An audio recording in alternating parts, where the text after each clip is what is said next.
Guys, welcome back to the channel. Today's video, we're going to cover all of the latest content in Hockey Ultimate Team, including some updates to some X Factors that haven't seen a lot of love recently. And I want to talk about X Factors in general and just quickly the ones that I think that you can probably keep upgrading that aren't going to crush you in terms of value. As always, guys, if you enjoyed the video, please give it a like. And if you have not subscribed yet, but you come back and watch my videos all the time, I'm trying to get to that 50,000 mark. I appreciate everyone that comes back and watches. All right, let's get into it. All right, first up, we're going to take a look at some of the prime times, and normally I skip over some of the lower 80 overalls just because I don't think they're very usable, so I'm not going to highlight them in every video. The reason why I wanted to show you Dylan Rubrick was, well, because he was a former Niagara Ice Dog, and when I saw his name pop up on the banner, I remember that he was 6'7", so 204, now playing with Oshawa in the OHL. Applesauce and Puck on a String are not very good, but if you were just starting the game and you are someone that is looking for someone that can hold onto the puck to control that TOA, you really like the Tage Thompson kind of cards, Dylan Rubrick, he's going to go probably for the bare minimum because no one is going to look at that height and weight.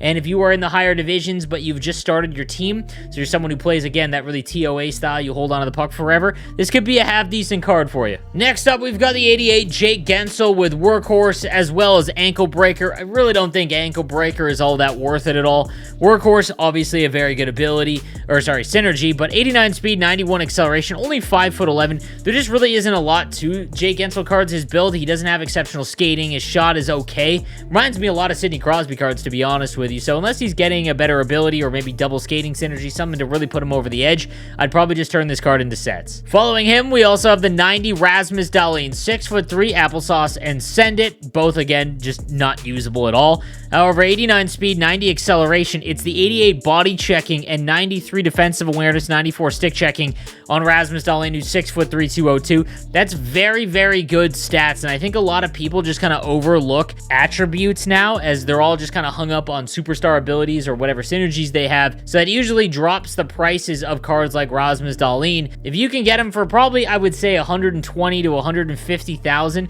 right off the rip, I think he will fall in price, so this is just a guess of mine. That's a half-decent buy just because, again, that middle, the non-MSP defenseman, it's kind of hard to find ones that are worth it right now. Then we've got the 91 Kirill Kaprizov with Applesauce and Third Eye. Again, these are just not, again, I don't know why they pair synergies and superstar abilities. Like, they get hung up on the same one every single day. There's like a different one that they focus on. Applesauce, I guess, is the one today.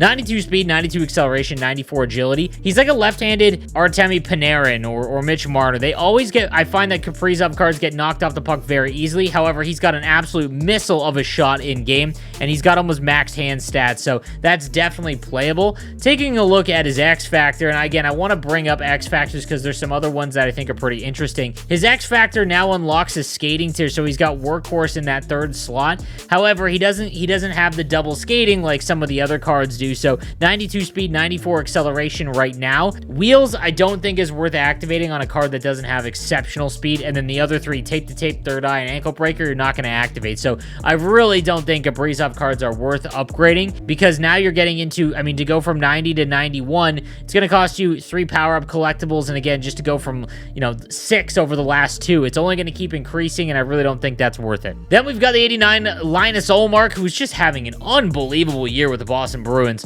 He's got Gladiator and Butterfly Effect, 68 aggression, 90 speed. At 6'5", he might be the meta goaltender. Again, I've said this every single video I make. Goaltenders really don't matter because of the broken animations in NHL 23. But if you're looking for one that isn't a master set player that's probably not going to cost you, everything that you've got in your coins, Ullmark might be it. Mark Scheifele gets a 90 overall card, 6'3" with Protector and 1T. Always be on the look for Mark Scheifele cards. He is criminally underpriced every single year in Huts, and his size and skating and shot, I have no idea why, but it just never seems to fail. Mark Scheifele cards are always so cheap. 91 speed, 91 acceleration, agility, 91 skating all the way down. He's got an above 90 shot, above 93 for his hand stats. He's got 90 defensive awareness, 88 body checking. His 1T ability is not going to be something you want to activate, but I guarantee you're going to be able to get a bargain at this 93 or this 90 overall Mark Scheifele. Speaking of Mark Scheifele cards, his game day card, there's one going for 80,000 coins. Like, these always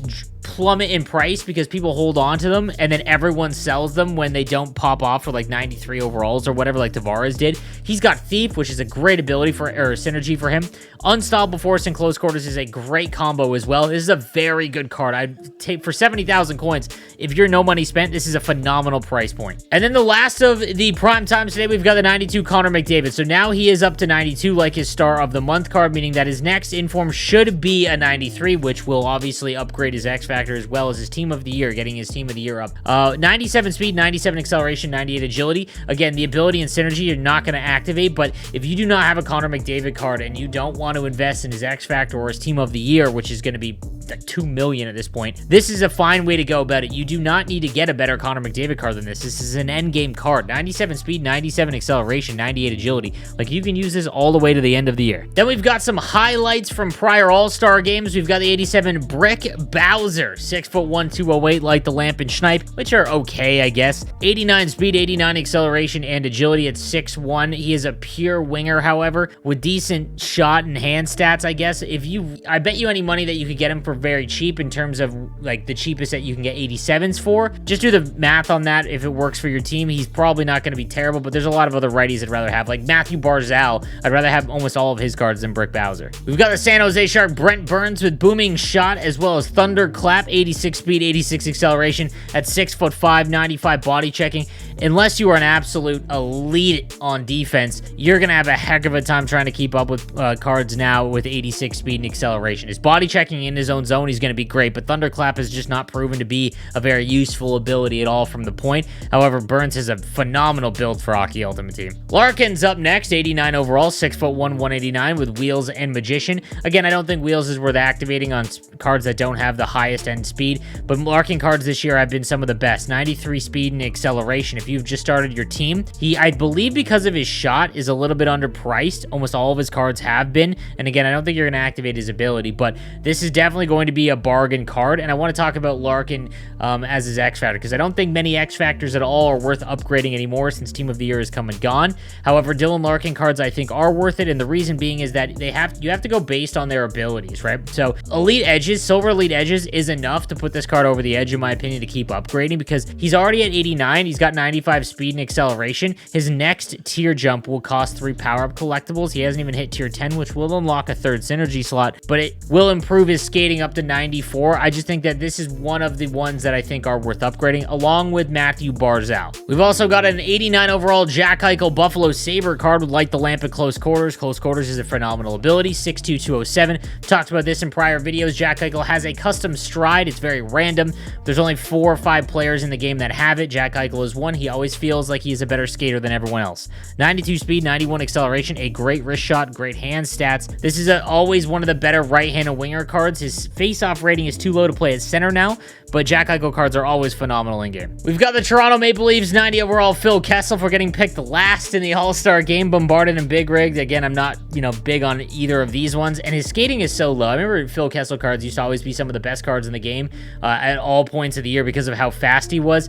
At 5'11", 88 speed and acceleration, just not going to do it anymore unless you're a big Phil Kessel fan. And then lastly, we've got the 90 overall Trevor Zegras with Dangle City and It's Tricky. While these make sense, they are among the worst combo that you can get in the game. Just absolutely pointless. 91 speed, 91 acceleration. However, this could be a half-decent card, and again, I think that he'll go for what the cheapest 90 overalls go for, which could be okay. He's a pure left-handed winger, however, and his X Factor, unlike Larkin and Barzal, I just wouldn't really upgrade. I don't think any of his abilities, unless you can do the mission, if you can, he's one of the best X Factors in the game. But if you can't, all these other abilities are just not really worth activating at all, so it's a hard pass on the Zegras X Factor. And that is going to do it for today's content, guys. Let me know what you think in the comments section down below, and I'll see you next time. Have a good one.